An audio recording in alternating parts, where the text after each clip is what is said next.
आई, हे काय करते तुम्ही? मला पण सांगा जरा. हे आहेत खुबे. या खुब्यांच्या अशा कपच्या काढायच्या आणि नंतर आहे ना तिकडे आकाश बघ.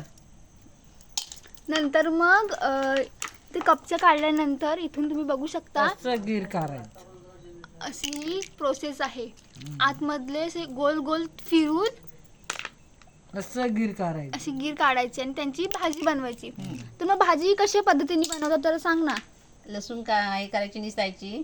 लसूण घ्यायची, कांदा घ्यायचा आणि टमाटर घ्यायचा.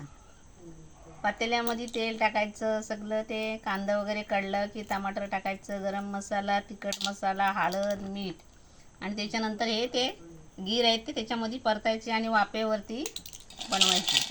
तर ती भाजी टेस्टी होते.